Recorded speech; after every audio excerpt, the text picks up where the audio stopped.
Hi, this is Kerby Anderson. Each day we take on the tough issues and provide a biblical perspective to them. The topics we cover are wide-ranging: apologetics, theology, prophecy, creation and evolution, intelligent design, marriage, family, child-rearing, the millennial generation, trends in society, politics, economics, business, religious liberty, the Constitution, public policy, foreign policy, military policy, tensions in the Middle East, abortion, homosexuality, pornography, sexual ethics, media, technology, history, and America's godly heritage. We talk about anything that affects your faith, your family, or your freedom. So don't go anywhere, because Point of View starts right now.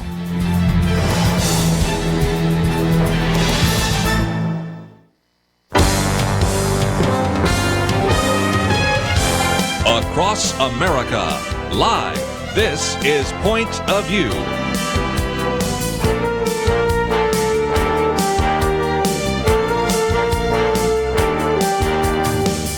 And now, Kerby Anderson. Thank you for joining me. First hour today, we're going to spend some time talking about the pro-life movement and really focusing on a number of things that you need to know, maybe even want to pass on to individuals that are involved in the pro-life movement. And I think you're going to benefit from that. Second hour today, we're going to be talking with our good friend, Dr. Ben Carson, his new book out, One Nation. But, when we talk about the pro-life movement, I really say that there are a number of different aspects. On the one hand, there is certainly the right to life battle that involves legislative proposals, campaigns, sometimes even judicial issues. But then there is also the very important issue of crisis pregnancy centers and pregnancy resource centers, and in many ways trying to find ways to get the attention of abortion-minded women and give them an alternative. And we're going to, over this hour, talk about both of those.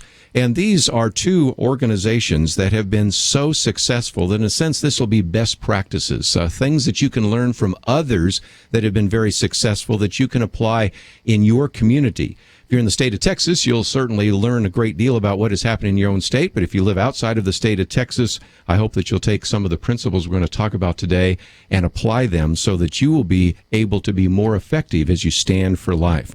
Let me first of all bring back to the microphone Elizabeth Graham. She has been with us before, an individual that is the head of Texas Right to Life, which now has a staff of 25 and also membership of over 300,000 Texas households.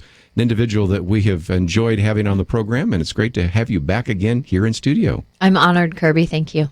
Also, we want to introduce Christine Melchor, and she has been a volunteer in the past in the California Right to Life, Arizona Right to Life, Birthright in Houston, Texas, but now is the executive director of the Houston Coalition, and you're going to learn a great deal about the incredible ministry that they've had there of being able to catch women before they go into an abortion clinic and give them evidence and information that causes them to save their babies. So, Christine, thank you for being with us today here on Point of View. Thank you for having me. Before we spend some time talking about Christine, Elizabeth, let me come to you because you're very familiar with the work that she has been doing there in the state of Houston. And as an individual that talks to legislators and is dealing with political campaigns, you also recognize that there's another side, there's another coin, if you will, to the side of the coin of the pro-life movement, and that is the need for us to reach these abortion-minded women and give them an alternative. Indeed. We recognize that even if we could reach a point where we could outlaw abortion, that men and women would still face crisis pregnancies and unplanned pregnancies and really struggle with what to do if their finances or their health or whatever reason challenge them to carry the child to term. So even if abortion is outlawed, we still need men and women and ministries and nonprofits to walk with men and women through the pregnancy, to give them the courage and the resources and the counseling and the support and really the love they need to continue the pregnancy. I've oftentimes said that even if someday you were to have the Supreme Court reconsider Roe versus Wade, and we've all worked and prayed for that, one of the questions that would come up, and that is, well, if we now allow the states to regulate abortion, and many of those states might actually implement pro-life laws, what are we going to do about the women that are seeking abortion? And that's where I think we could honestly stand in the courtroom and say, we now actually have more pregnancy resource centers in America than we have abortion clinics in America. We stand ready to meet those needs and to provide them with a necessary alternative. So whatever happens politically, we've always needed, even before Roe versus Wade, and certainly after Roe versus Wade, of these pregnancy centers, these crisis centers, and this is just a great opportunity to spend some time talking about one of the success stories. So, Christine, let me come to you, because I've heard a lot of people suggest that you probably, through your ministry, have saved more babies than any other ministry in the country, and I'd love to know a little bit more about how that happened. Well, it's 100% through the grace of God. We're just there to be used as his instruments. He calls us to be at the spot where the babies are dying and the mothers are being exploited. And for the longest time, the Houston Coalition for Life was the organization that organized a presence in prayer and offering of alternatives outside of Planned Parenthood in Houston. But when they moved to their new facility, which is now the largest abortion center in the United States, there was no place to build or lease property for a pregnancy resource center. And I had heard about some mobile clinics, and we decided to go forward with one. And we park right outside their main entrance 6 days a week, offering free pregnancy tests, free ultrasounds, and Christian counseling to the women who are going into Planned Parenthood. I might just mention, for people that would like to understand what we're talking about, obviously, of course, we do a video so people can watch the interview right now. But if they click on the second button there on our website, it says Mobile Crisis Pregnancy Unit, and you actually have here the picture of the bus and the way in which it is parked, showing how it's parked across the street from Planned Parenthood, what it involves. And so I think it gives a real vision for that. But again, many of these pregnancy centers have really helped women understand that they have alternatives, but in most cases they're asking the women that are abortion-minded to come to the clinic. In a sense, you're catching these women as they sometimes are getting out of their car thinking that they're going to go into the abortion clinic, but for some reason decide to come into your bus. Talk about how that takes place. Well, it's really the people that are present in prayer that bring the women into our mobile crisis pregnancy center. Sure. So we have a little coupon that we give to the folks that we call our sidewalk counselors, and they reach out to the women in a kind, loving, non-judgmental way as they're driving into Planned Parenthood to say, "Good morning, Mom. Good morning, ma'am. We have real help right now in that blue bus that's parked right there." They can come in, no questions asked, no appointment necessary, and have a free pregnancy test and a free ultrasound. So it's the people in prayer on the street, the sidewalk counselors, and then the availability of these resources right at the fingertips of the pro-lifers who are on the street. And we're seeing quite a few women. Just yesterday, we were able to serve 19 women. On Monday, this past Monday, we had a record day of 21 women who came in seeking our services. And about a third of all the women that we serve, or a little more than a third, are actually pregnant. And in analyzing our numbers right now, we're just a little bit better than 90% of them are continuing their pregnancy. That is something. And we give all praise to God. We're just there for him to use. You have an incredible success rate. You also have just incredible numbers, and it's just impressive. Elizabeth, you've been watching this for some time. Your thoughts about all of this? Completely impressed. We at Texas Right to Life rely on the Houston Coalition for Life for their success stories and their numbers. We admire them. We send volunteers to them to help with their 40 Days for Life campaign. But Kerby, for some who don't have the benefit of the internet and the photo, may I ask you to ask Christine to describe the bus and what happens when a woman goes in? Because as an outsider watching how the mobile crisis pregnancy unit came to be in the possession of the Houston Coalition, and of course came to be saving women, I think listeners might benefit from a description of the mobile unit and what that means and what it looks like, both on the inside and the outside, because it's just a huge mobile of miracles, and I think listeners might want to hear more about that. Certainly. Let's take a break. We will come back after our break and spend some time. Though those of you that do have access to the internet, you might want to go to pointofview.net right now. You can see the outside of the bus. If you click on some of the buttons, you can see inside and what is there as well. And it's just another illustration of something that I hope many of you in the pro-life movement might consider to develop for your ministry. So we're going to learn a lot more about that as we continue our conversation with Elizabeth and Christine. We need to take one of those mandatory breaks. We'll be back right after this.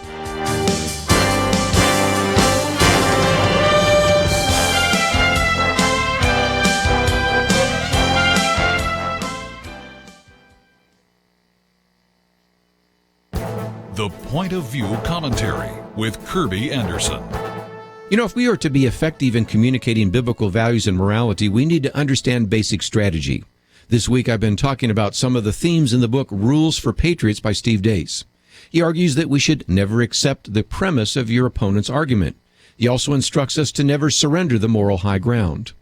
Today I'd like to talk about one more tactic. Reverse the premise of your opponent's argument and use it against him. This is what Shakespeare says in Hamlet to hoist him on his own petard. Steve Deace says that Ronald Reagan was a Jedi master of this technique. During the 1984 presidential campaign, there was some debate about Reagan's age. When it came up in the debate with Walter Mondale, Reagan responded with a simple line and a smile that he would not make his opponent's youth and inexperience an issue in this campaign. Those of us watching the debate know he won the debate and the election with that famous line. Another example comes from Reagan's constant sparring with ABC White House correspondent Sam Donaldson. He asked the president if all the blame for the recession rested with a Democratic-controlled Congress. He asked, Mr. President, does any of this blame belong to you? Without skipping a beat, Reagan replied, well, yes, because for many years I was a Democrat. Obviously, with this tactic, there is a balance. On the one hand, you don't always want to avoid answering the question. Most of us are tired of politicians who never answer the question being asked. A serious question about theology or politics deserves a thoughtful answer. But on the other hand, we don't always have to respond to every gotcha question somebody throws at us. They are asked to force us to chase our own tail. Steve Deace reminds us that we should do it in a winsome manner. D.L. Moody once said, when you are winsome, you will win some. These last few days, I've been talking about a few tactics that all of us should learn so that we'll be more effective in communicating our values and morality. I'm Kerby Anderson, and that's my point of view.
You're listening to Point of View, your listener-supported source for truth. Having a conversation today about pro-life ministries, and I think you're going to benefit from both of the conversations we're having with Elizabeth Graham and also Christine Melchor. For just a few more minutes, though, Christine, I want to talk about what is actually there in terms of the bus, or it's really kind of like an RV, and what women encounter when they come in. So talk about this. Again, if people would like to see some of the pictures, I think this is just an outstanding way for other pro-life ministries around the country, pregnancy centers, crisis pregnancy centers, and all the rest to consider doing what you've done in Houston because it's been so successful. But tell us a little bit more about how you got the bus and what it looks like.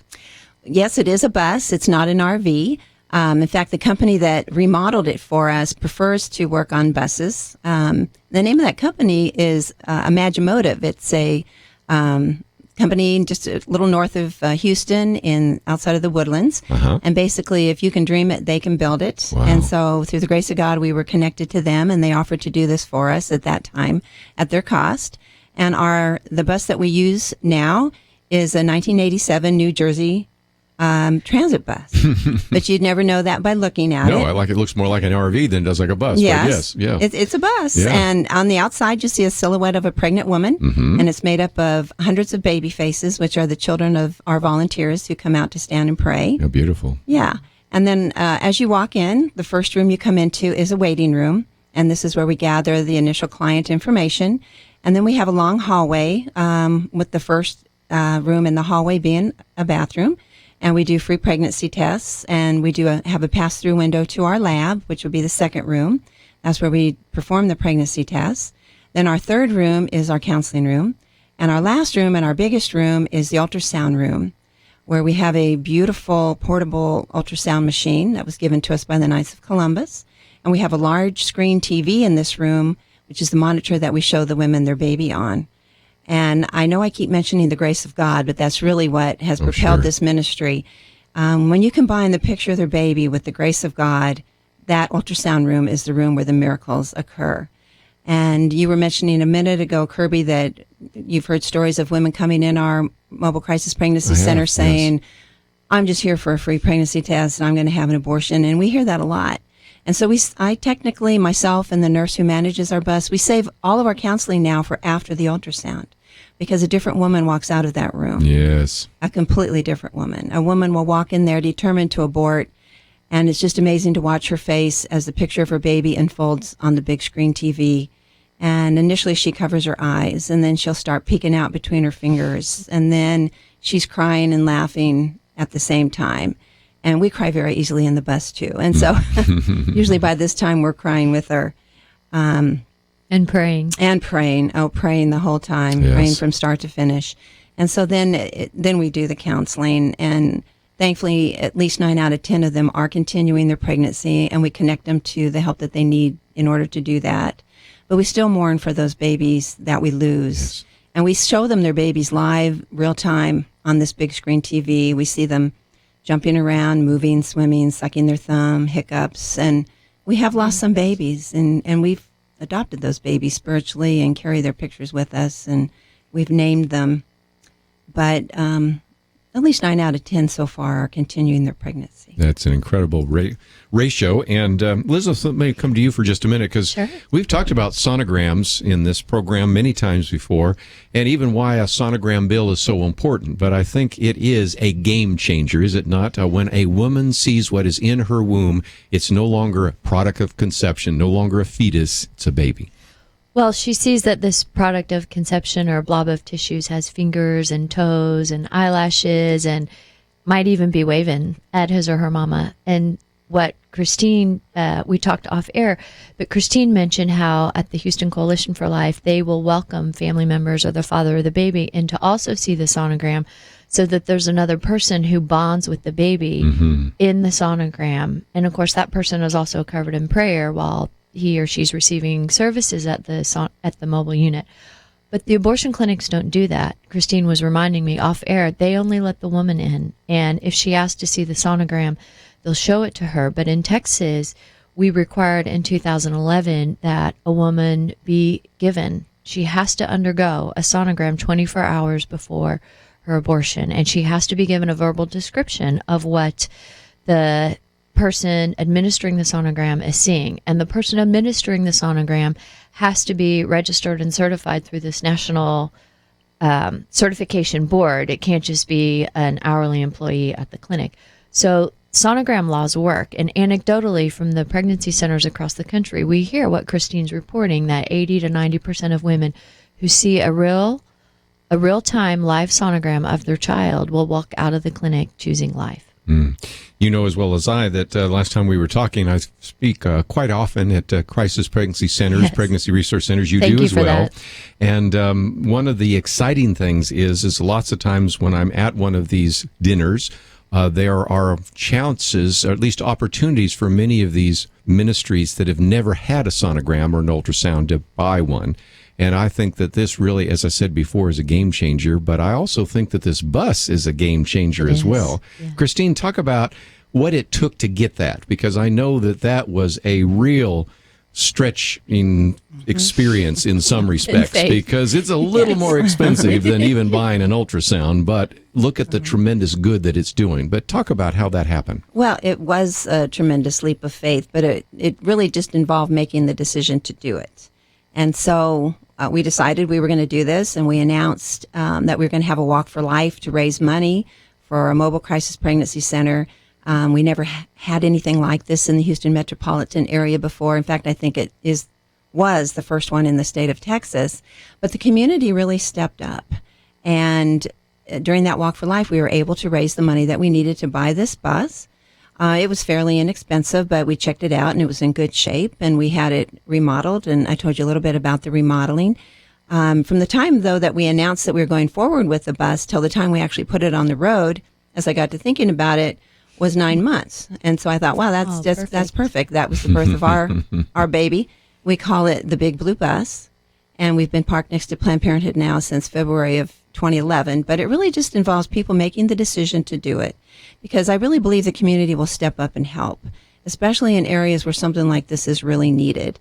And people want to see resources available for the women who are seeking abortions. And so I would just suggest to anyone out there that's thinking about it, you could contact me and I'd be happy to tell you how we did it.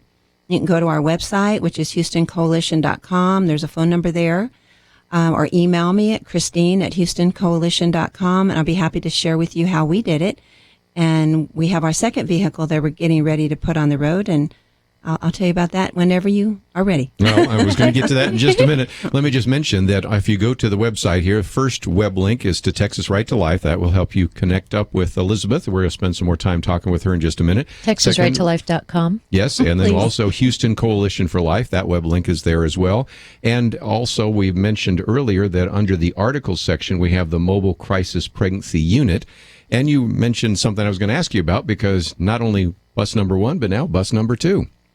Yes, and again, it was just a matter of faith. We announced at our benefit dinner last year that we were asking God's will in knowing whether we should go forward with a second vehicle, and we were praying about it. Well, the next day I had an email from someone who was at the dinner donating a 31-foot RV, and someone came to our office with a big donation towards the remodeling of it. And so we thought, okay, that must be God's will, because this happened very fast from the time of announcing it. And we will be ready to put it on the road by the end of July, maybe the first week of August. We are going to be getting another ultrasound machine through the Knights of Columbus Ultrasound Initiative. And we have raised the money that we need to have this bus remodeled. Actually, this one's an RV. The first one's a bus. We're calling this one Baby Blue. It will look very similar to the Big Blue bus. And we'll take that to one of the other abortion facilities in Houston, initially 3 days a week, unannounced. They'll never know where we're going to be next. That's very good. Wow, praise the Lord. I'm coming to a break, but real quickly, I know that there was an attempt by Planned Parenthood to prevent you from parking there, but it turns out that the law was in your favor, and so there's no problem at all in parking right there by Planned Parenthood. Well, they'd love to get rid of us, but since there's not any That's parking their business. signs, exactly. To get rid of people. Exactly. Yes, exactly. And as long as we don't stay there 24 hours a day, the street we park on, which is right next to their main driveway, is mostly just traversed by the women going to Planned Parenthood. And so it doesn't, wouldn't need any no parking signs. So there's nothing they can really do to get rid of us. Tried to shut you down, weren't able to do so, and you are saving babies and also saving souls, because I know a lot of those women accept Jesus Christ as well. Let's take a break. When we come back, we will take some of your phone calls. Those of you that are maybe working in a pregnancy resource center or crisis pregnancy center, I'd love to hear from you. And certainly we'll give you that opportunity to talk with Christine. But also I want to talk with Elizabeth, because we're in the campaign season right now, in the election season. One of the articles we posted here was a poll that she did on Wendy Davis. And there is a very contested governor's race in the state of Texas, very similar to some around the country, in which you have, on the one hand, a pro-life candidate, on the other hand, a very definite pro-choice candidate. How do we deal with some of those issues? But we will certainly give you a chance to ask some questions or make some comments. Love to hear what you are doing in your community as you stand for life. But also, if you'd like to chat with either of our guests, feel free to give us a call. That number is 1-800-351-1212. Please visit our website, pointofview.net. You'll find some of the links to the various topics we've discussed. We'll have more right after this.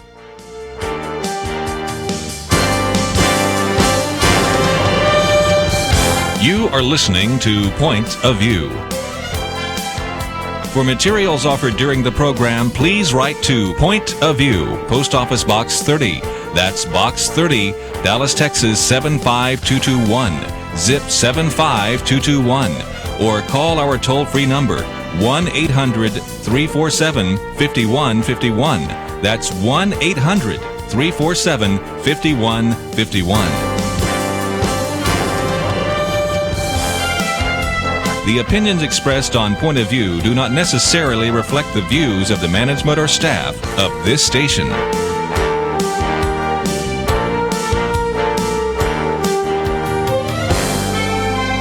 Point of View will continue after this.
are listening to Point of View.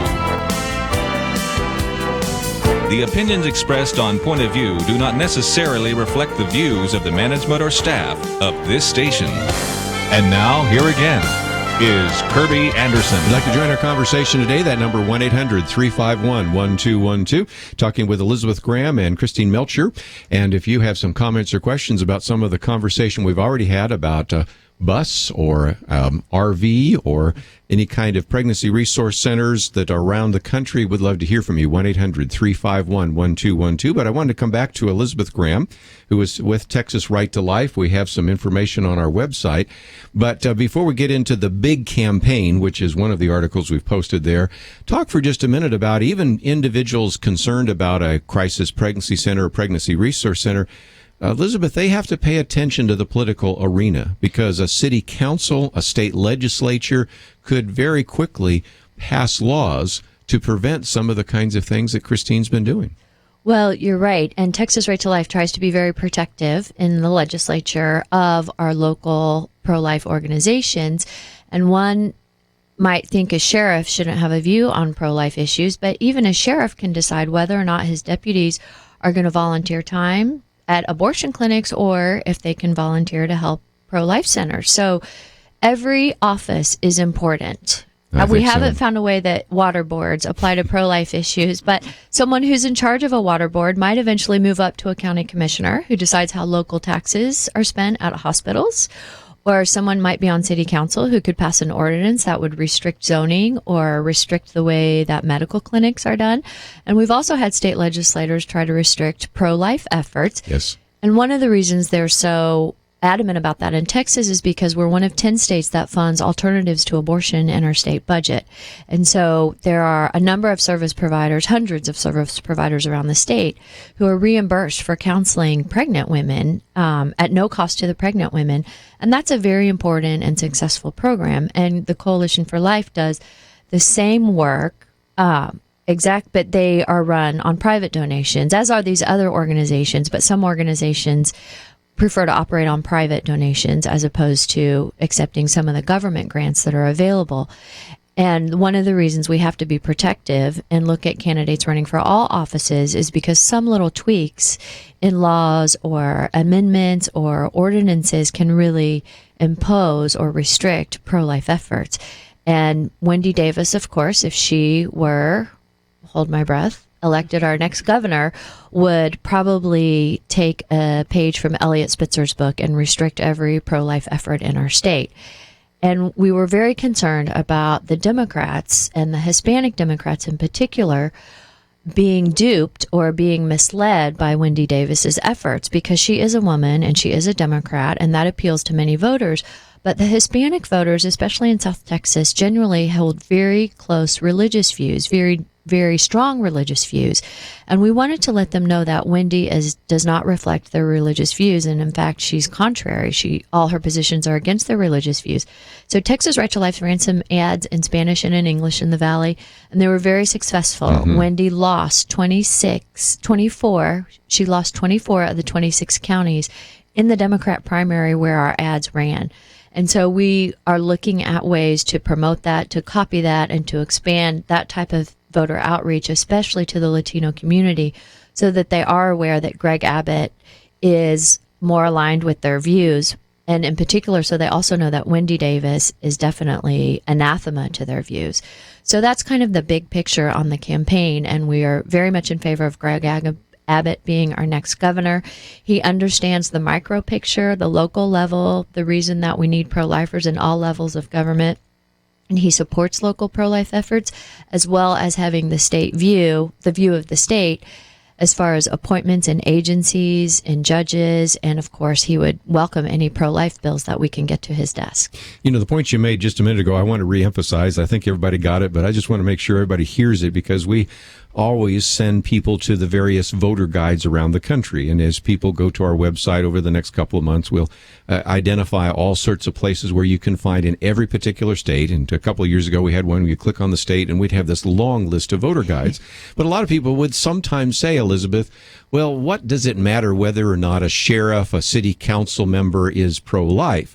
Well, if you pass an ordinance that doesn't allow you to park a bus in front of Planned Parenthood, Right. Christine is out of business. That's just as simple as that. Right. So that's one of those issues. Plus, I think you probably looked at voter guides, and since I'm the oldest around the table, I've looked at voter guides for decades now. And it's usually, if you're wrong on the life issue, you're usually wrong on a lot of other issues as well. So being pro-life isn't necessarily a recommendation, but not being pro-life is definitely a reason, a disqualifier. And that, I think, is something to pay attention to.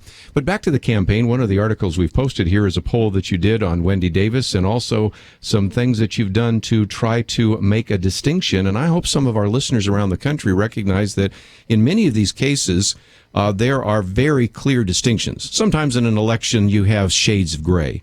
But in this particular case, you've got one very definite pro-life candidate. You've got another one very definitely pro-abortion. She, in case our listeners don't remember who she is the one that stood in the Senate in a filibuster preventing a vote on the regulations which have now been implemented and are now starting to close down abortion clinics. A pretty clear choice.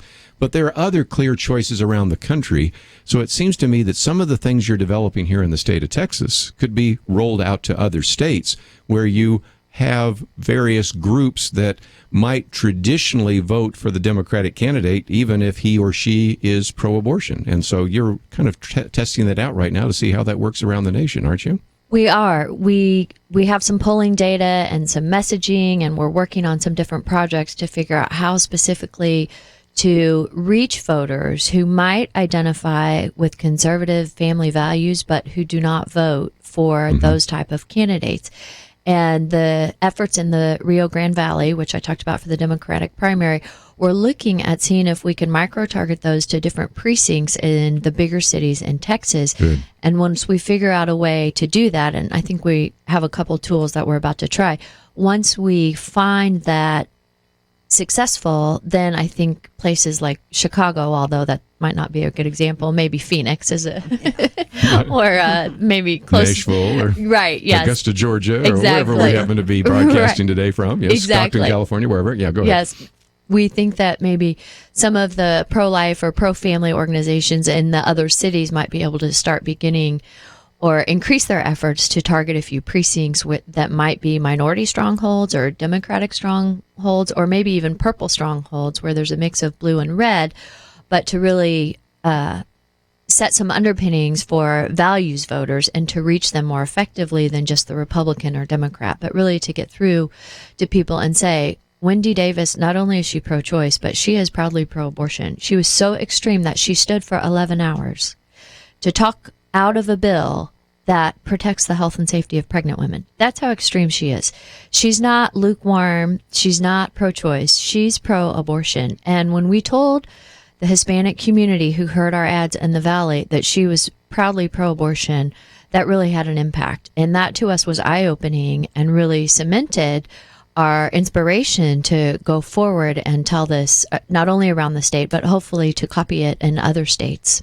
If you want to see the impact of a governor on a state, let's go to the state of Kansas for just a minute. You had Kathleen Sebelius, who perhaps was the most pro-abortion governor, although there's a list of others that fit in that same category. And in her state, you had Dr. Tiller, who was, is known as Tiller the Killer. We've had Dr. Gosnell in Pennsylvania. And so you start paying attention to legislators, mayors, governors, because they can create a pro-abortion state in a fairly short period of time with a series of regulations. So what's at stake is more than just one election. What's at stake is how your particular state goes on this issue of life. Well, I might remind voters that they might think the city council or the sheriff doesn't matter, but Greg Abbott used to be a local Harris County judge, just a local judge. And Yes. now he was Texas Supreme Court Attorney General, and he's probably going to be our governor. Rick Perry was once a member of our state house. He ended up being ag commissioner. Well, people don't think ag commissioner affects pro-life issues, and technically it doesn't. But our next ag commissioner is about to be the guy, agriculture, for those outside of Texas, agriculture commissioner. Our next ag commissioner is about to be the guy who carried the sonogram bill in the House in Yes. Texas. So every office does matter. And I think it's very important that we make sure every office holder supports local pro-life efforts and state pro-life efforts so that organizations like the Coalition for Life can continue saving lives. Let's take a break, and when we come back, I want to hear what is happening on the battle for life in your state. 1-800-351-1212. We'll only have a little bit of time. We'll try to take a call. We'll have a little more time in the second hour today because we'll be talking with Dr. Ben Carson. Then we'll have an open line to get your comments or questions. By the way, a few of you actually submitted questions you'd like me to ask Ben Carson. We'll try to use one or two of those. That was a way in which you hit that hashtag Ben Carson, and we're going to take some of those questions as well. But if you'd like to ask a question or make a comment, we certainly have in studio for a few more minutes Elizabeth and Christine, so feel free to give us a call, 1-800-351-1212. If you'd like to know a little bit more about their ministries and their organizations, it's all on our website, pointofview.net. We'll be right back.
Now, back to Point of View, your listener-supported source for truth. Elizabeth Graham and Christina Melchor with us. If you'd like to join the conversation, 1-800-351-1212. Let's go first, Doug. So we'll stay in the state of Texas here for a minute. We'll go to Danny. Danny, thank you for calling today. Yes, sir. Thank you for taking my call. I just had a question, please.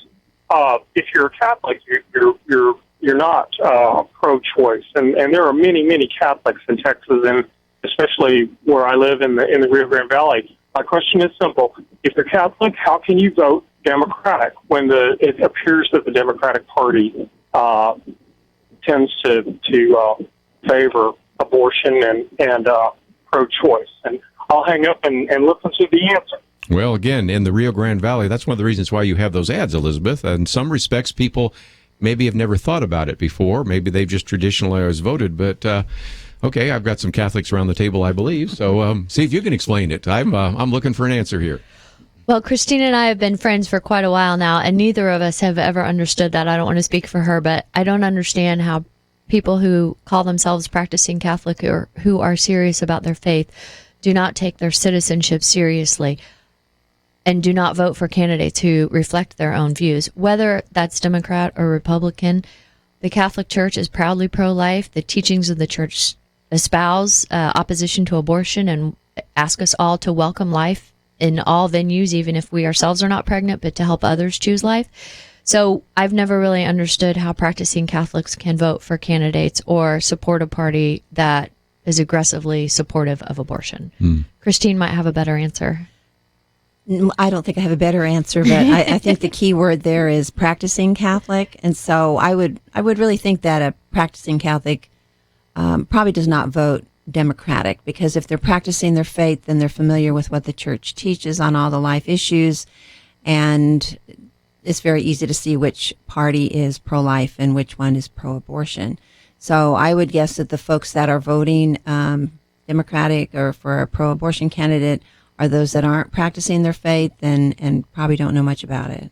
Let's talk about that for just a minute, because there was a time when we had quite a number of pro-life Democrats. I mean, True. especially in the South. I can, and even in Pennsylvania and other places, all the way up to Michigan. One of the individuals that wanted to make sure that Obamacare would not be used to actually fund abortion, wanted to make sure the president would have an executive order and all the rest. So there were in the past a lot more pro-life Democrats, but because of the leadership of the party, Elizabeth, it does seem to me that it's becoming more and more difficult every year to be a pro-life Democrat, don't you think?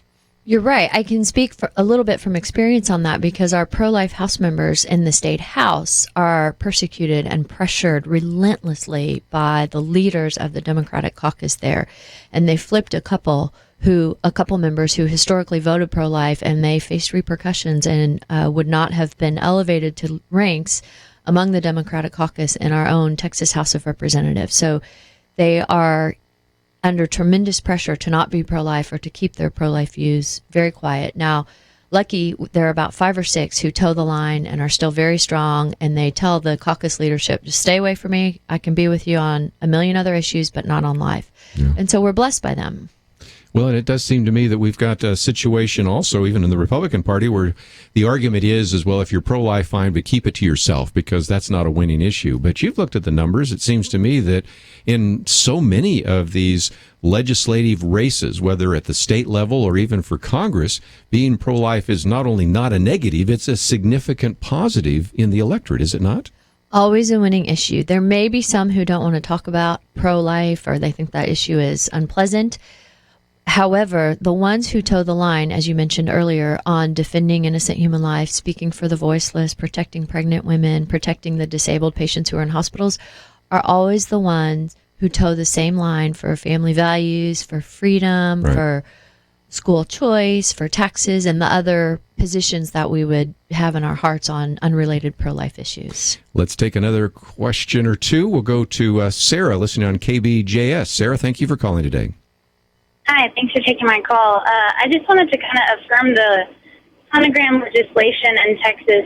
I volunteered with the Pregnancy Resource Center here in East Texas, one of the ones. And just one testimony from it. A girl came in, abortion-minded.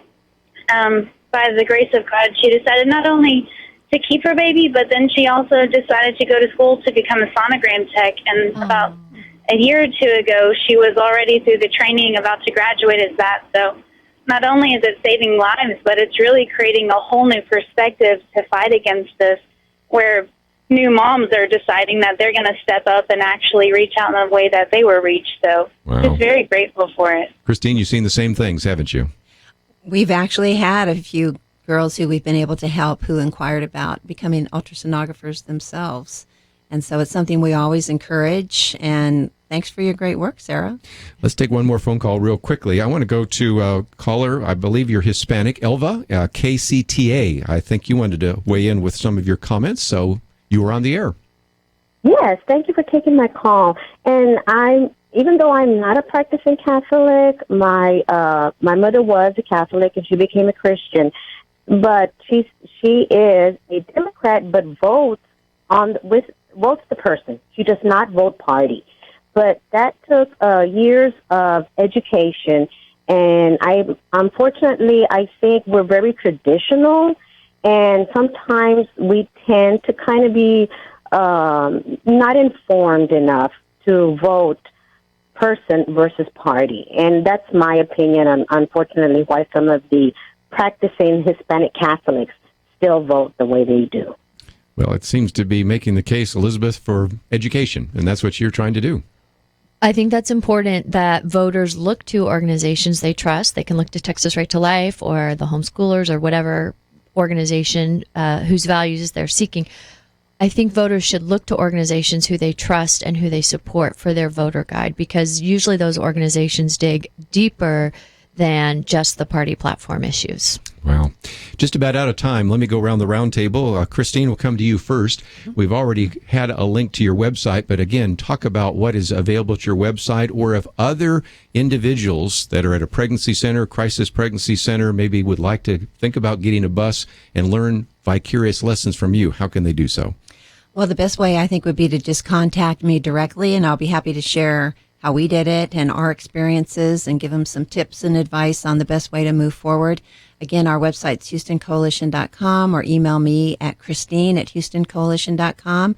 Or if you're in an area where this isn't available and you'd just like to help, it costs us about $250 a day to put our mobile crisis pregnancy center on the road. And we're always open to any kind of help that we can receive in that regard. We also have days that are sponsored in memory or in honor of someone, where we have a special plaque posted in the bus for the person that day is in honor or memory of. But I'd be more than happy to help any group that's interested in doing the same. What a great investment for life, to take a day and make a difference. Elizabeth, just before I let you go, let's again talk about what's available at Texas Right to Life. Voter guides, educational packets, how we screen our candidates. I would, if Sarah's still listening from East Texas, who relayed the story about the sonogram, Sarah, would you email us through our website, texasrighttolife.com, because I want to follow up on that story. But any resource for students or adults, families facing denial of treatment issues, but also the polls you recommended about values voting and the polls on Wendy Davis and the support for Greg Abbott. That's very important for people to learn about how to reach voters who share our values but who might not be voting our values. Again, we have all of that at our website. If you'd like to see the pictures, we also have a picture of us in studio, a picture of your bus on our Facebook page, so all of it you can find there. But ladies, thank you for joining me today here on Point of View. Thank you very much. Thank you. Just before we run out of time in this first hour, let me just mention we're coming to the end of our fiscal year, and if you go to our website right now, you will see that we have put together a matching fund. You can double your donation up to $25,000, and all of you that are listening today recognize the impact that we're trying to have by educating you, for example, in this first hour about life issues.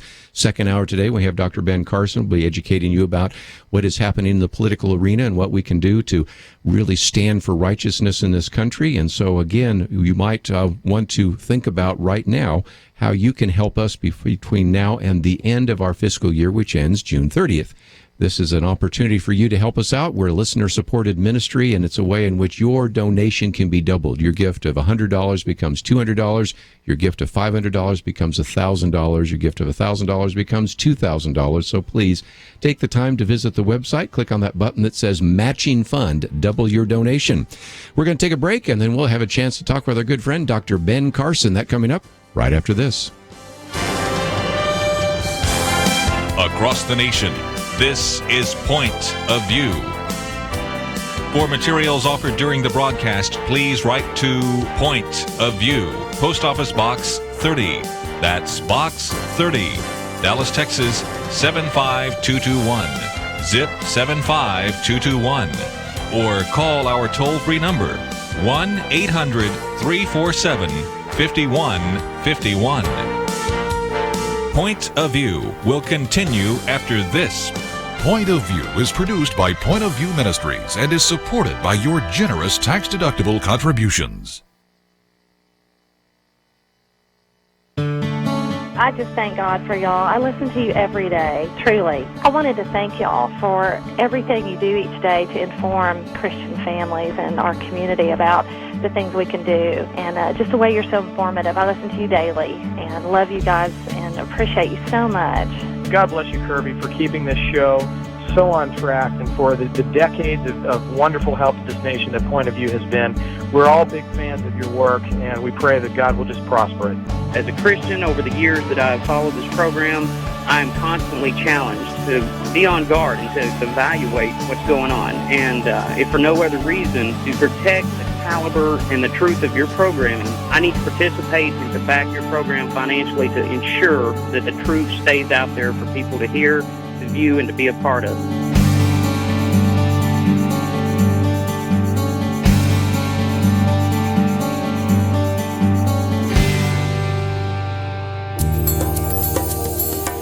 This is Point of View Radio.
Jesus, I love you, how I adore you. I can't stop thinking about you. Jesus, I love you, how I adore you. I can't stop thinking about you.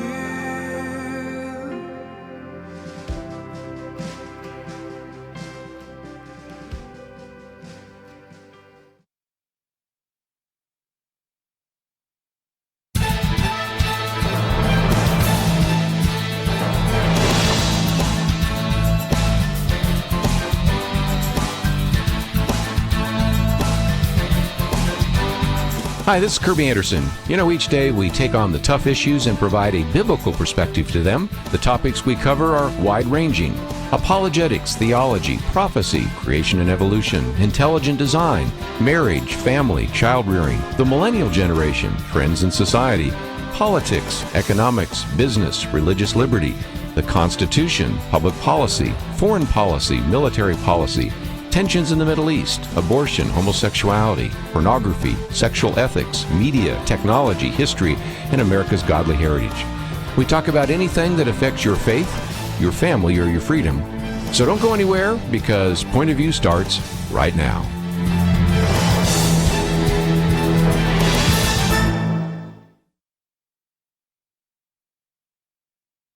Across America, live, this is Point of View.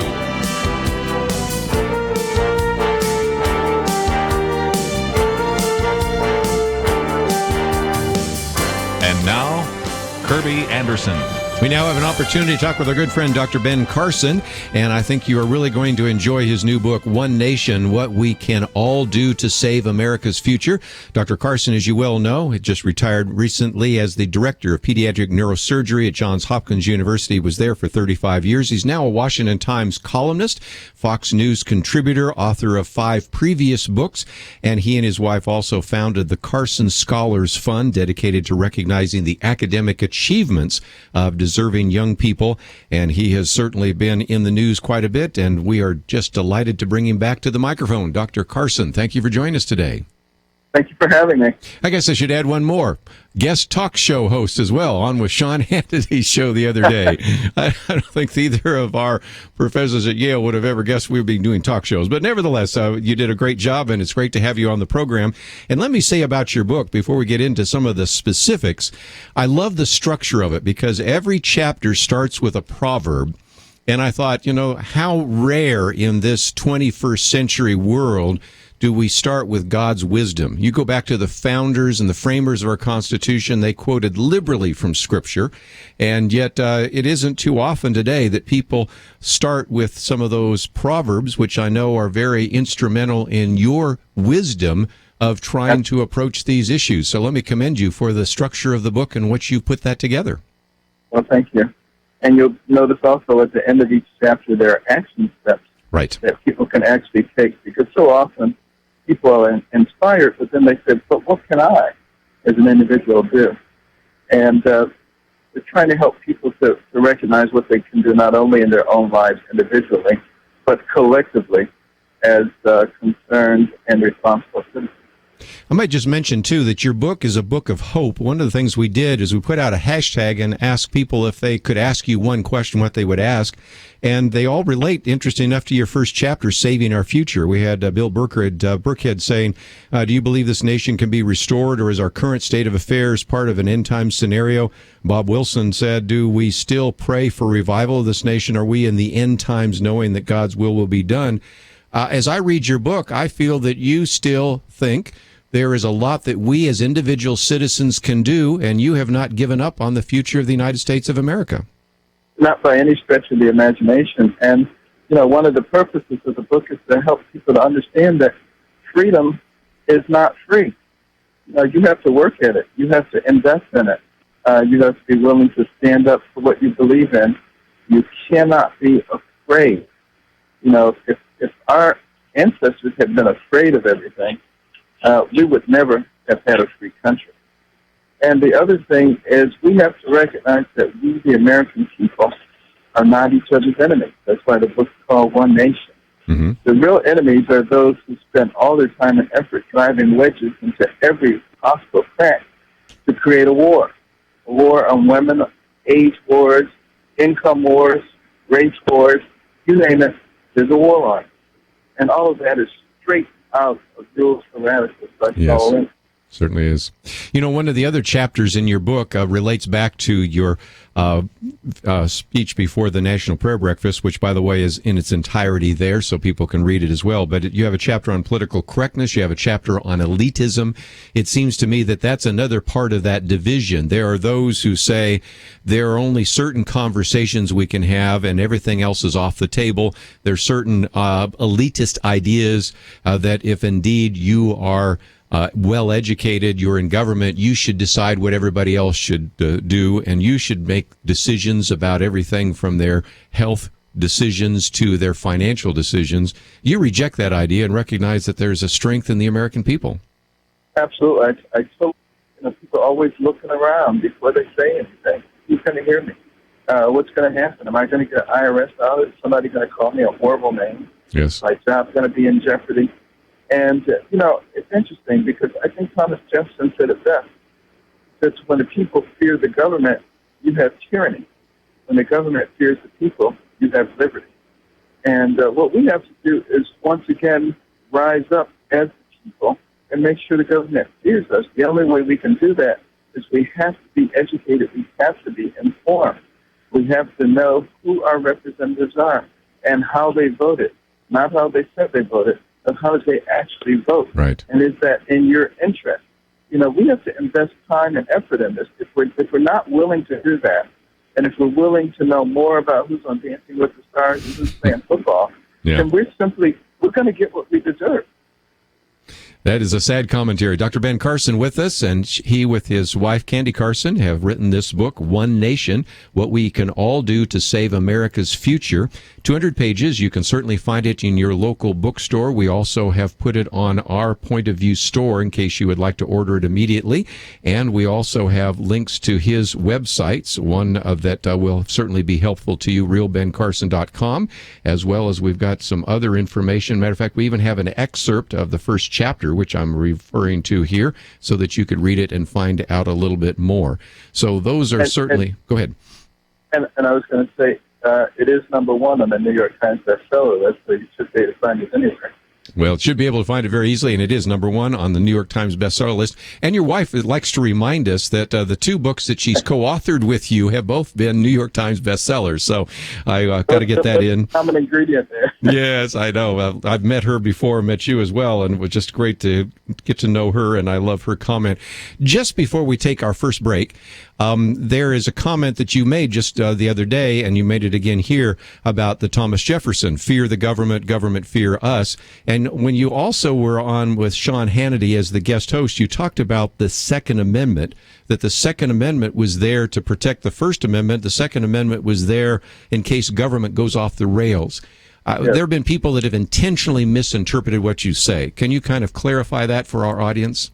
Yeah, well, the Second Amendment is an incredibly important part of our Constitution. And it is there, the right to carry and bear arms, because the populace could be a tremendous aid to the military in case of foreign invasion. But more importantly, if our own government became tyrannical and wanted to dominate the people had to have the right and the means to defend themselves. So we should never compromise the Second Amendment in any way. Now, some people have misinterpreted what I've said. I said you have to put the Second Amendment on the table, which means you put it there so you can make sure you don't violate it and have discussions about areas where we have major problems in our society. Violence in the inner city and in places where there's just so much carnage. We need to talk about, is there anything that we can do to help bring that in?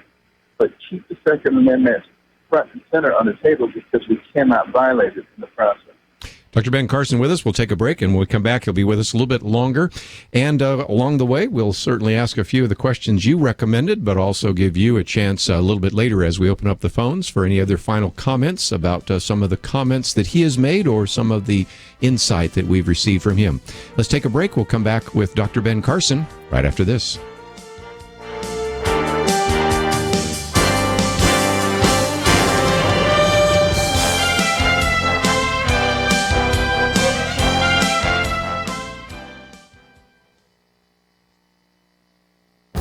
The Point of View Commentary with Kerby Anderson.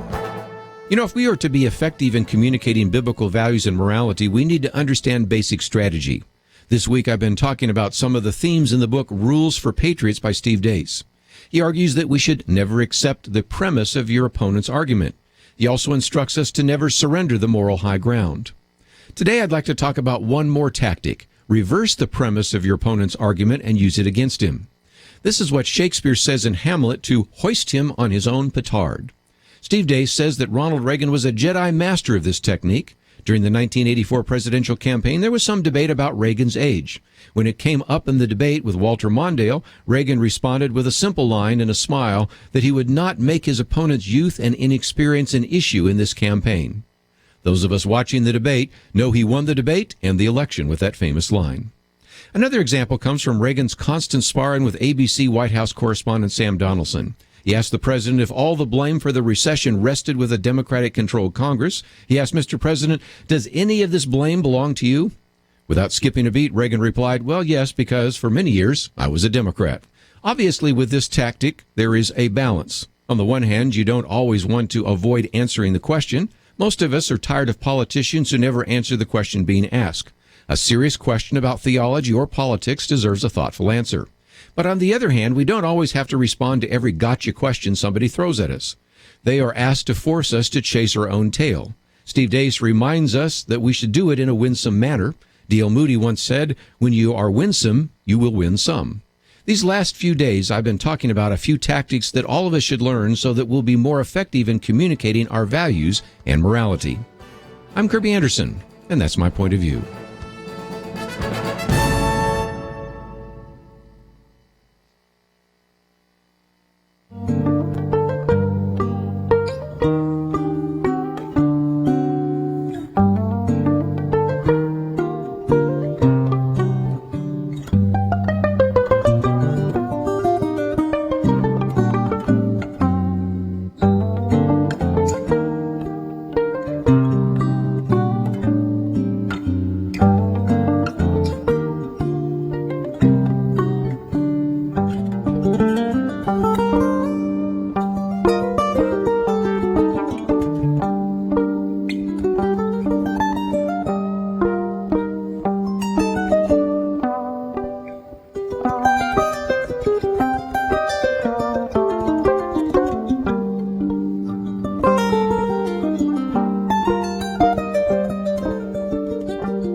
You're listening to Point of View, your listener-supported source for truth. Privileged to have with us for a few more minutes Dr. Ben Carson. Again, his book, One Nation, What We Can All Do to Save America's Future, already on the New York Times bestseller list, #1, and it is certainly going to do well for the next couple of weeks. And I will probably take a lot more calls after Dr. Carson has to leave, but I thought I would at least grab this one real quickly over in Missouri, KTTK. Herbert, I think you have a story that Dr. Carson would love to hear. Yes. My nephew, Donnie McMillan, in Maryland, he operated on his boy Kevin several times. And if it wasn't for Dr. Carson, that boy would not be here.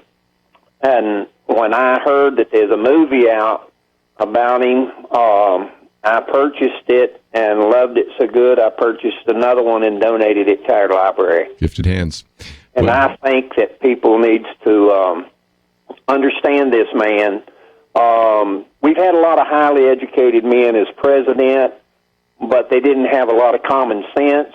Dr. Carson is highly educated, but he didn't let his education destroy his common sense. And I think that's something that I hope he adds to his titles as president because we need him. Sure. And I just like to make those comments and let him know that there's a lot of people that really appreciates him and thinks highly of him. And I know it's not going to be something easy because anybody that's runs for president, they try to destroy if they're a decent person. And I think America right now needs to start praying for him that he will run and that everything that they throw at him, he's able to overcome because we need him now more than we've ever needed him. Dr. Carson, again, you've saved a lot of lives, but also people feel very indebted to you, but also appreciate your common sense. Well, I appreciate that comment. And, even since I've retired, one of the real joys as I travel around the country, almost every place I go, there's some of my patients. And it's just such a joy to see them and to have had the privilege to be able to intervene in people's lives and to make them better. I know when you were guest host on a couple weeks ago on the Sean Hannity show, there were some people calling in talking about how you'd done this surgery and saved this life. And I know you said that at the time. As you travel around, you've gotten a chance to hear from some of those individuals that you've had an impact on. Let me take 2 or 3 more questions real quickly before we need to let you go. And your chapter on the art of compromise relates to a commentary that you've written on compromise. Now, I think it's important for us to understand this as well, because some people have misunderstood what you meant by this, but there is in politics the art of the compromise. Doesn't mean you compromise your principles, but sometimes you can only get so far in a legislative action, and a half a loaf is better than no loaf. Saving as many babies you can is better than not saving any babies at all. So talk about what you meant by this idea of compromise. Well, I think probably the best example is the story of Esther in the Bible. She hid the fact that she was a Jew and got the opportunity to marry the king of the group that was, dominating her people. And from position of queen, she was able to free them. She would not have been able to do that if she had just said, no, I'm a Jew. Everybody needs to know I'm a Jew, and I will never deny it, So you have to be able to look at the bigger picture sometimes in order to accomplish a much greater good. And I think the idea of being wise as serpent and innocent as doves, I mean, there's a sense in which we certainly have to be worldly wise, but not worldly. And so I think you've spent some time really developing that. I really encourage people to read chapters 9 and 10 because there, again, might have been some miscommunication or misunderstanding on your column, but I think the book goes into it in a very insightful way and also, again, shows some of that common sense that Herbert was talking about just a minute ago. Exactly. One of the other, we had a few people asking questions, but I thought I'd ask one more. Rachel Anderson-Peterman was saying, so many young people today have this entitlement viewpoint, this entitlement worldview. We certainly are seeing this right now, Dr. Carson, in welfare reform. I think a lot of people saw you on The View and have seen you speak to this issue. Number one, she was wondering how we as parents can raise up a new generation of godly children. But number two, how do we break this entitlement mentality, which is eventually going to bankrupt America? Well, it will bankrupt America, but we have to do things in the right order. And right now, we have an extremely depressed economy. I'm not 100% sure that it isn't intentionally depressed because there wouldn't be any appetite for a lot of these entitlement programs if it weren't. But it's fairly easy to address, by changing some tax policies and by removing some of the onerous regulations and just getting out of the way and letting the economy explode so that there would be a lot of job opportunities. When that is the case, that is the time to talk about reforming all the entitlements. If you try talking about it before that, it seems like you're cruel and uncaring. So it seems to me you really kind of have to focus on that issue as well. What about some of these problems? I know one of our other questions came from Dorothy Rosier was just talking about the fact that, a lot of Americans are unaware of the fact that we're $17 trillion in debt, that Americans were killed in Benghazi, maybe aren't even paying attention to the fact that we had these Taliban killers that were now exchanged for a prisoner. It seems to me that we need to do a lot better job of educating the American people so that they then get involved. And I know that's one of the things you have dedicated yourself to, not only in writing this book, but in doing your commentaries. So how do we go about that in our own individual lives? Well, one of the things that I've suggested, and there are suggestions at the end of each chapter, is that people begin to read half an hour every day. Good. Read something that you don't know. And I guarantee you, if you do that for 1 year, people who haven't seen you in a year will be shocked. They'll say, who are you? Where did you come from? Did you go off and get a PhD while we weren't looking?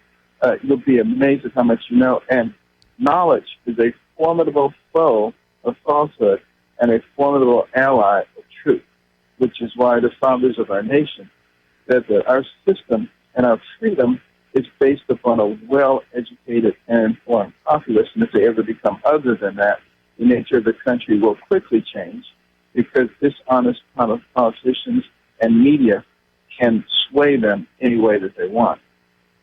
There in Boston, they had what was called the Old Deluder Law, and that was for education of the young people, because they did not want Satan, the old deluder, to keep people from understanding God's word. So they wanted to make sure that everybody was literate and that everybody was well-read. And so we certainly have a lot to do in that regard. It certainly relates to some of the great things that you and your wife have done through the years through the Carson Scholars Fund. But just before we let you go, this book ends with a whole discussion about vision. Without a vision, and when people do not accept divine guidance, you quote from Proverbs 29, they run wild, but whoever obeys the law is happy. It seems to me that we need people right now to cast a positive vision for America. What is yours? Absolutely. I see America as a place where people actually understand that the person who has the most to do with what happens to them in life is them. It's not the environment. It's not somebody else. And having a government that actually facilitates the realization of those dreams, not gets in the way, not decides that it knows best what your dream ought to be and how to fulfill it, but just creates an environment that allows you to move forward with the kind of innovation that has taken us to the pinnacle of the world in record time, and a place where people are allowed to be free to do and believe as they please. And that includes people of faith. No one should be telling them, you can't read the Bible, you can't do this, or you can't say that, or you can't put this up. Of course you can. This is America. We need to stop capitulating to that. We're not going to force anybody else to believe what we believe, but we certainly have that right. Certainly. Dr. Ben Carson, always great to be with you. I appreciate you joining us by phone. Love to continue the conversation in the future. And thank you again for writing such an important book, One Nation, What We Can All Do to Save America's Future. Thank you for joining us today here on Point of View. Thank you. Always a pleasure. And when we come back, we will open up the phones to give you a chance to join our conversation. We've posted a couple of videos by Dr. Carson. One is kind of a 1-minute commercial, if you will, or ad. Another one is kind of a nice summary, about a 3-minute summary of his book. As we have said so often, we really do encourage you to, first of all, watch them. Second of all, hit that share button, put them on your own Facebook page, and it will start some conversation and certainly educate individuals. So again, Dr. Carson was with us, and in this last half hour, want to give you a chance to add your comments or questions if you'd like to join us. 1-800-351-1212. You've already heard one of our callers suggest maybe the president should be Dr. Ben Carson. What are your thoughts about that? Maybe your thoughts about these issues of entitlements, about the need for us to get involved, and whether or not it is possible to see a revival in America, or whether we're just going to be one of the many countries that eventually becomes a footnote in history. Love to get your comments today in this last half hour. We'll also spend some time talking about some of the other issues in the news, but let me open up this last half hour to you, an open line, 1-800-351-1212. And as we go to a break, don't forget we are making available to you an opportunity for your donation to Point of View to be doubled, a matching fund. Double your donation up to $25,000. We would certainly encourage you to give to this ministry. We'll talk more about that right after this. You are listening to Point of View. For materials offered during the program, please write to Point of View, Post Office Box 30. That's Box 30, Dallas, Texas 75221. Zip 75221. Or call our toll-free number 1-800-347-5151. That's 1-800-347-5151. The opinions expressed on Point of View do not necessarily reflect the views of the management or staff of this station.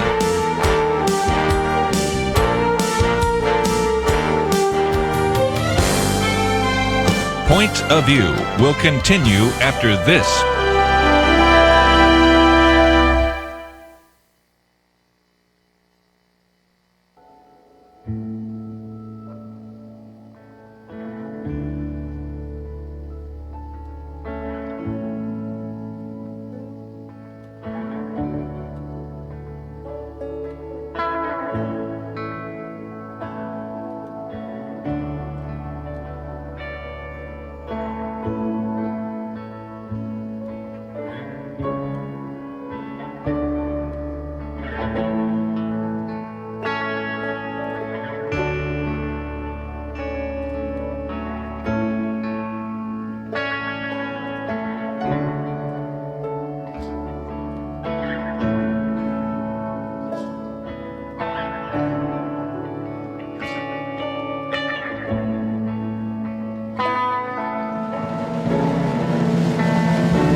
You are listening to Point of View.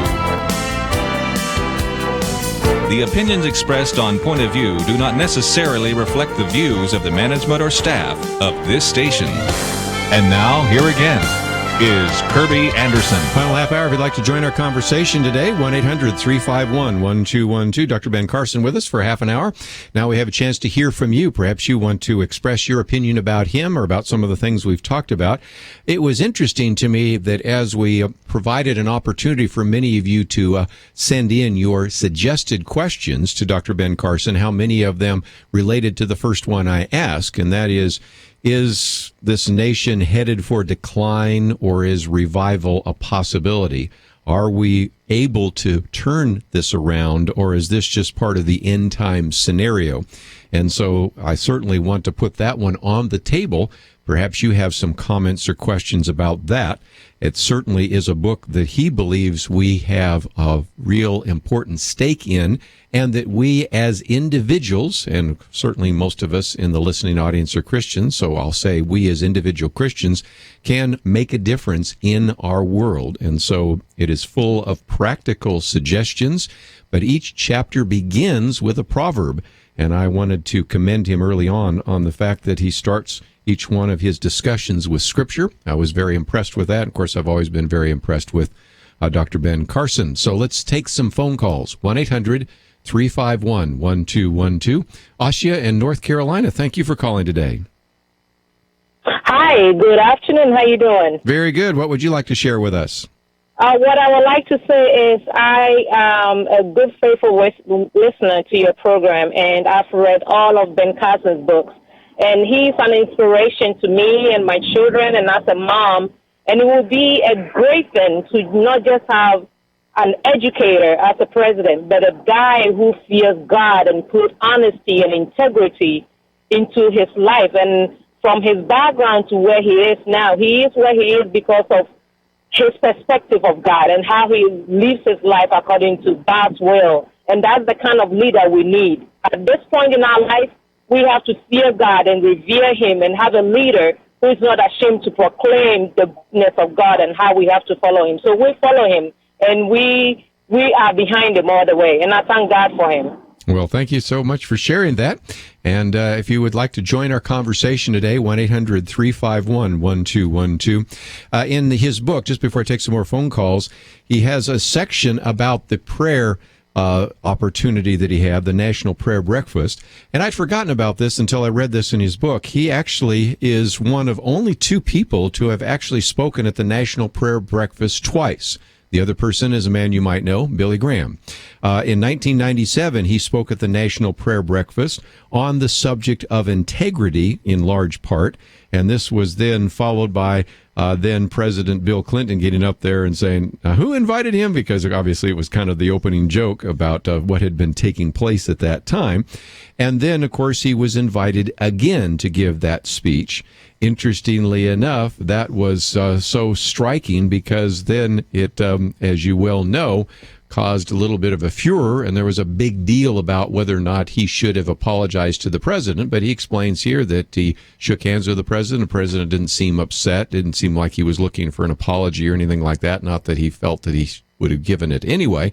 And so, of course, there was a little bit of a flap, but certainly one of the things that gave him national exposure was the National Prayer Breakfast. It was certainly helpful for the cause of everybody from Eric Metaxas to Ben Carson, and so that is certainly the case. And then he goes on and explains a little bit more about some of the presentations that he made. And it is a book that really has 17 chapters, which is very practical on things that each one of us can do. And I think that's important to recognize that he is convinced that the answers are not in Washington, D.C., or in Albany, New York, or Sacramento, California, or Tallahassee, Florida, or Austin, Texas, or wherever that might be. But the answers ultimately come in our own communities as we get involved in these issues. And so each time he usually has 4 or 5 action steps. And I am convinced that if some of the listeners to Point of View were to just pick out 1 or 2 of those and do those in their community, there would be a profound difference. And so what we need to do is develop, if you will, an army of individuals who are willing to take seriously their citizenship. We have a citizenship in heaven, but we also have a citizenship here on earth. And certainly we are to be the salt of the earth and the light of the world. And he, in his book, gives us some very practical suggestions we can do to make a difference in our community. Let's go back to the phones, though, give you a chance to join the conversation today. We'll go to California and talk to David. Hi, how are you? Very good. What would you like to share? Well, I wanted to talk about, I've been listening about the last half hour to this, and I wanted to talk about how he brought up, this might have been a little earlier, but how he brought up the Second Amendment. Mm-hmm. Sure. And I thought something really interesting that he mentioned was how, I think this might have actually been you and Tim both talked about this a little bit, but how the Thomas Jefferson quote basically said that, if the government controls our guns, controls the Second Amendment, then in a way they will control us. Well, I want to kind of go off that and say I do really agree with that. I think the way he brings that up is true in the point that we as citizens have to in a way retain our rights. We have to hold on to our guns in a certain direction. Do you understand what I'm saying? I do. Yes. And I was really interested in what he brought up, especially with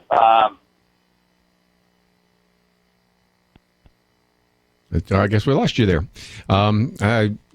Please call back. Perhaps your cell phone gave out or something like that. We didn't do anything from our end. But again, one of the points that I guess it was David was making here is that in a previous commentary, and actually this was when he was the guest host on the Sean Hannity program, he made this case that, again, it is important for us, as he put it, to have the, if you will, the countervailing influence of the Second Amendment. He says, I'm a very strong believer in the Second Amendment. The Second Amendment is there for very good reason, and I think our founding fathers were very wise to recognize that the populace could be a tremendous aid to the military. They could form their own militia, and that would be a tremendous deterrent for invasion. But then he goes on to make the other point. He says, but the real reason they put it there is recognizing there could come a time when our government itself could go off the rail and could try to dominate the people, and the people would need a mechanism of defense for themselves. I would never allow the Second Amendment to be jeopardized. So that came up in one of the conversations. And a lot of people that want to twist words will say, he takes they first of all, don't give credit to the Thomas Jefferson quote, then put in the Second Amendment and made him out to be some kind of fearful individual. And that's why I wanted to give him a chance on this program here to get a quick answer to that question. Let's, if we can, then go back to the phones. And this time we'll go to KCTA in Texas. John, thank you for calling today. Hey, thanks for having me on. I wanted to ask Brother Carson myself, but I didn't get on quick enough.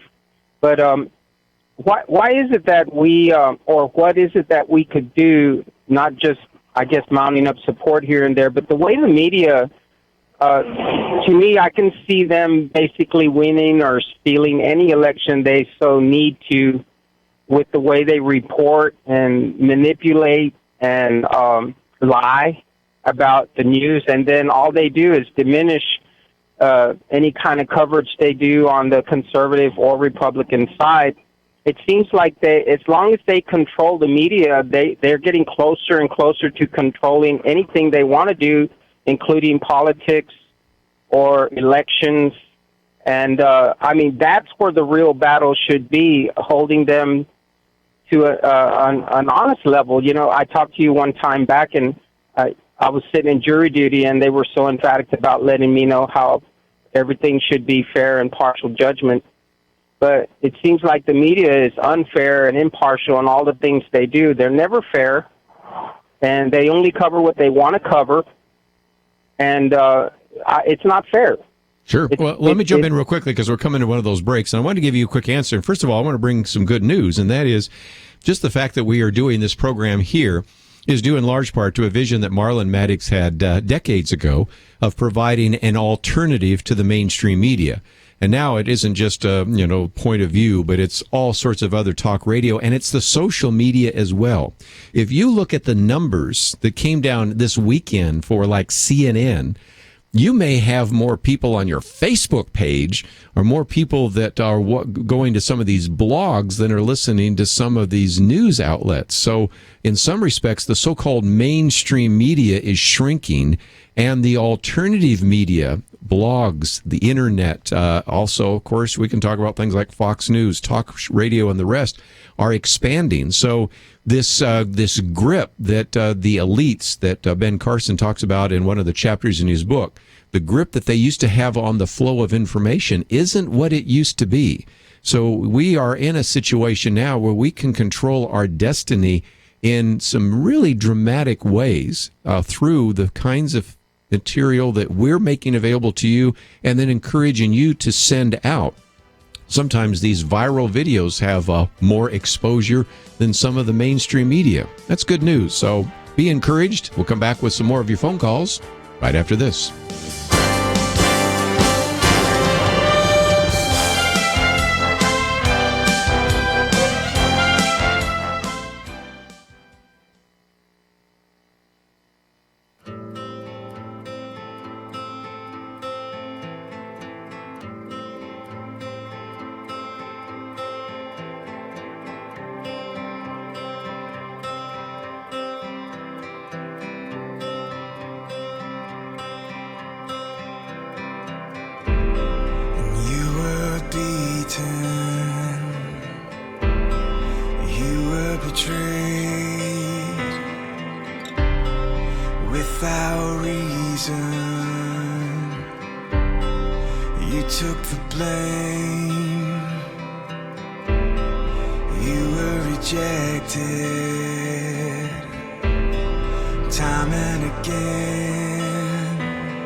Now, back to Point of View, your listener-supported source for truth. Back for just a few more minutes. Let me, if I can, get to one of the other stories I've posted here today on Point of View before we run out of time.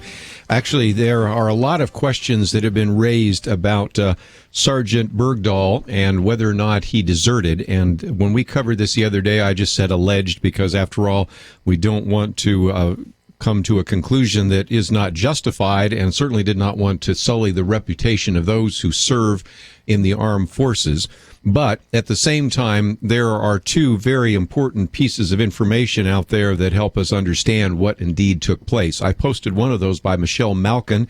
If we have time, I'll get to Guy Benson. We may not have a chance to do that. But in this particular case, she talks about the fact that 5 years ago, I publicly raised questions about Bergdahl's desertion from Blackfoot Company. the 501 Infantry Airborne, the 4th Brigade Combat Team Airborne, and the 25th Infantry Division. She said a few weeks after his so-called, quote, capture in late June of 2009, 3 conflicting accounts surfaced. The first was the U.S. officials told the Associated Press that Bergdahl had walked off the base with 3 Afghans. The second one was that the Taliban claimed on its website that a drunken American soldier had come out of the garrison and into their arms. And then the third was where Bergdahl himself claimed in a Taliban hostage video that he had lagged behind a patrol before being captured. So at the time, she said, I asked on my blog, were the AP sources mistaken, or is the disturbing first account the right one? And what about the 3 Afghans? Because at that time, Private Bergdahl, now he's, of course, Sergeant Bergdahl, reported just walked off after his ship. Who are they? Where are they going on? Well, then she points out that 5 years later, or 5 years ago, I should say, one of the brave soldiers who risked his life to search for Bergdahl answered my questions, and I published this statement in 2009. And he said, in particular, I know the story and the counts that he was drunk and that he was lagging behind on patrol are not true. This soldier planned this move for a long time. He walked off the post with a day's supply of water, had written down before he wanted to live in the mountains, he is an embarrassment to everyone who has worn the uniform, unquote. And then after the news broke this weekend, Michelle Malkin says, of President Obama's trade of 5 high-level Taliban commanders at Gitmo for Bergdahl's freedom, I heard from another soldier who served on the search team, and he said, quote, many of my brothers died because of Bergdahl's actions, and this has been a very hard day for all of Geronimos, unquote. And this is something he talked about in terms of their service that they had. She went on to say that other journalists ignored his attempts to get the truth out. My source still holds a highly sensitive position, so you won't see him all over the cable news shows, but he wants all of you to know what he and his comrades have been reliving. Here's his quote again, and it's again a somewhat anonymous source. She knows who it is, but we can't say who it is because he is in a sensitive position. But here is his testimony. He says, quote, I was assigned to the 1st Platoon of Blackfoot Company based out of the Forward Operating Base in Khost, Afghanistan. Bowie's platoon was assigned to conduct security and stability operations out of the Forward Operating Post and other locations in that area. The untold background that led to his situation involves an article and pictures published by Guardian reporter Sean Smith, quote. Then it goes on to say that one of the battalion leaders punishing soldiers included Bergdahl, who had been photographed snoozing in his armored vehicle with extra guard duty assignments for conducting an operation in a professional manner on the outpost. He goes on to say that Bergdahl was already disenchanted with the war effort, and I think that the extra duty was the last straw for him. So on the morning of June 30th, 2009, Bergdahl completed a guard shift, removed his equipment, weapons, and sensitive items, and left that operation base with several Afghan security force personnel. He took a compass, a couple of bottles of water, 2 knives, and his journal. His exact intention may never be known, but he willingly walked off of the operating post and was secured by the enemy forces not long after. That's the story that you now are getting from multiple sources, and I think we're going to have quite a number of those in the future. That leads to, and I will skip some of the other things on the Michelle Malkin piece, which you can read in its entirety because it is the 3rd article posted on Point of View, to another piece by Guy Benson, in which his argument is that U.S. intelligence officials worry Bergdahl became an active collaborator with the enemy. This scoop comes from Fox News' James Rosen, and here is what they say. A senior official confirms to Fox News that the conduct of Sergeant Bergdahl, both in his final stretch of active duty in Afghanistan and then too during his time when he lived among the Taliban, has been thoroughly investigated by the U.S. intelligence community and is a subject of a major classified file. In conveying as much, the Defense Department source confirms to Fox News that many within the intelligence community harbor serious, outstanding concerns, not only that Bergdahl may have been a deserter, but that he may have been an active collaborator with the enemy. The Pentagon official added pointedly that no relevant congressional committee has sought access to the classified file, but that if such a request were made, key committee chairs would, under previous precedent, likely be granted access to it. Separately, the Pentagon confirmed Monday that it looked into claims Americans died during the search for Bergdahl. Sources told Fox News that many officials in the executive branch are quite baffled by the White House's decision to allow the president to stand alongside Bergdahl's father this past weekend, given the father's controversial statements, emails, and online posts. Again, you can read more about this, but these stories are beginning to come out. They're beginning to unfold, and it illustrates, once again, some of the very important pieces of information that many people suspected a few days ago, but now seem to be confirmed through a number of sources. If you'd like to read it yourself, I have posted the piece by Michelle Malkin. You can find some of the others by simply doing a Google search, and I would encourage you, if you would like to know more about those, to read them and pass them on to anybody that might be interested. And that's a way in which, again, we put resources in your hands so that you can be more effective. Just before we close, let me mention that over the last 2 hours here, we've covered quite a bit. We had, first of all, Elizabeth Graham in studio with us. She is with Texas Right to Life. This is a great opportunity for you, if you're involved in the political process, involved in political campaigns, doing voter guides, maybe to connect up with her and her organization. They have found some very effective ways to make sure that pro-life candidates win and to educate individuals who might not necessarily vote for the pro-life candidate because they don't really understand what is at stake. So there is a way in which you can connect up with her through Texas Right to Life. We also had Christine Melchor, and she was in studio with us today as well as with the Houston Coalition for Life. And for those of you that may be involved with a pregnancy resource center, a crisis pregnancy center, maybe you've had a desire to do a little bit more to save life. Certainly getting an ultrasound or a sonogram, very, very helpful. But they have also, through using now a bus, now also a RV, use this in an effective way to stand for life, and you might want to learn some of the lessons they've learned and see how much more effective your ministry could be if indeed you can model some of the things that you do in your community using their pro-life experience. Then, of course, we've had Ben Carson with us. You can find the book probably anywhere, but again, for those of you that aren't near a bookstore or would like to order it instantaneously, especially if you'd like to get a digital copy and start reading it immediately, Ben Carson's new book, One Nation, What We Can All Do to Save America's Future, 200 pages, already a New York Times bestseller, and will continue to be on the best-selling list for many weeks. 17 different chapters with very good biblical insight, lots of common sense, and some very important action items. If you want to have a book to encourage you to make a difference, this is the book that needs to be in your hands, and we had a chat with him today as well. We'll bring you back and get some more opportunity to hear from him, but wanted to mention all of those books and resources. But before we close, let me also mention that it's June, and at the end of June is the end of our fiscal year, and this is an opportunity for you to help us to end our fiscal year in the black. So we ask you to consider what you might do to give to this ministry. We already have on the table a matching fund of $25,000, which means that doubles your donation. Your gift of $100 becomes $200. Your gift of $500 becomes $1,000. Think about what you might want to do as a special fiscal year-end gift to us. We would greatly appreciate that. And you can find out more about that by simply going to our website, pointofview.net, and click on that button that says Matching Fund, Double Your Donation. That's all we have for today. I want to thank Andrew, Catherine, Gerald for their help behind the scenes. See you back here tomorrow.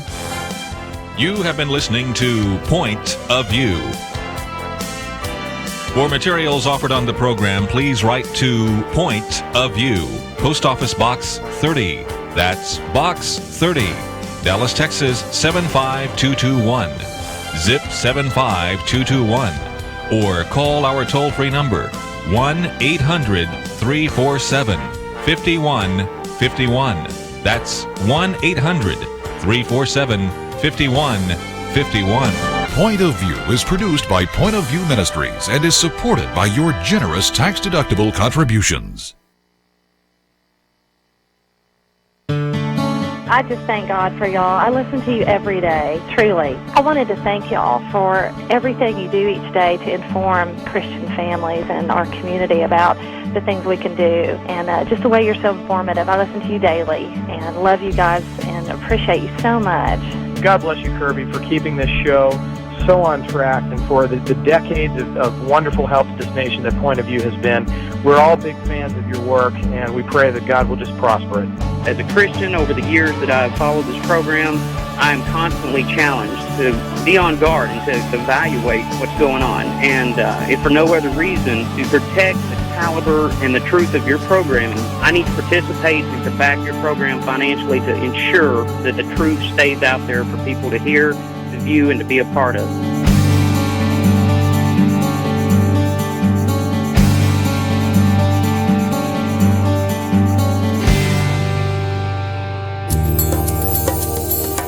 This is Point of View Radio.